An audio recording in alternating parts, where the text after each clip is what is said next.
Many times, as language teachers, especially when we are working on a new curriculum, as we are right now, we want to use audio and/or video sources to provide our students with authentic examples. However, we need to be careful that we are following copyright and fair use guidelines.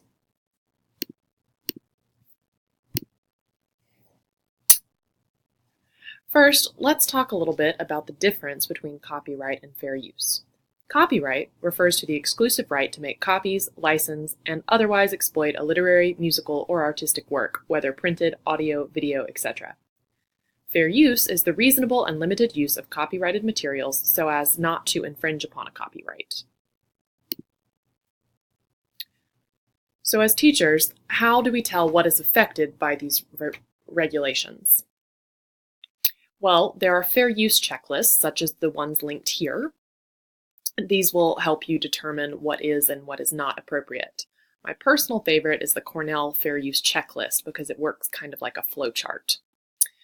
Also, be careful because copyrights generally last for the life of the creator plus 70 years. So you technically should be checking these resources to make sure that you are following procedure.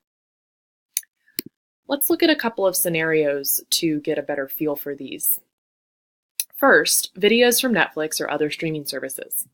Although Netflix has some amazing authentic resources for Spanish, the terms and conditions that you agree to with your account say that it is for individual or family use.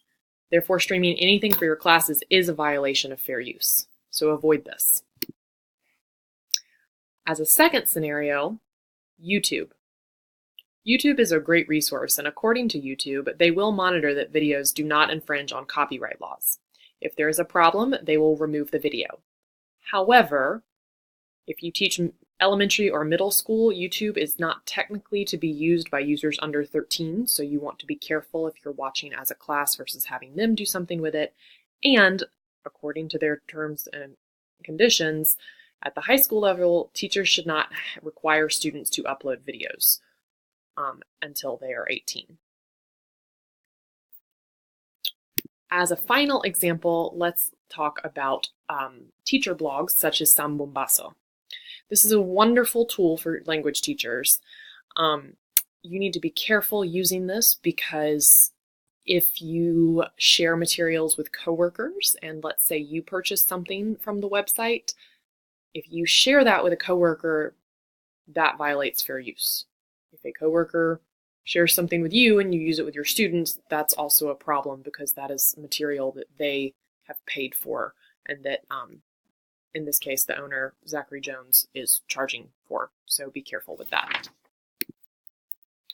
Now let's talk about some easy-to-use resources so that you avoid any infringement on these fair use and copyright issues.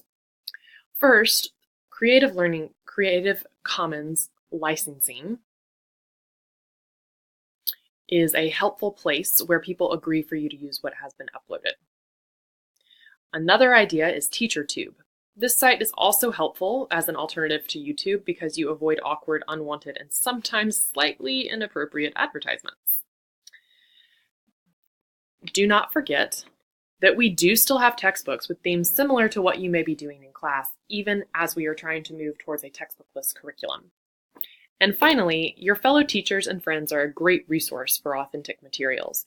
Your students will very much appreciate that you have a real connection to the authentic video or audio that you're showing instead of showing them a random thing that you found from a search. And here is a slide with a bunch of references used in this presentation. If you would like to look at more, feel free to follow these links.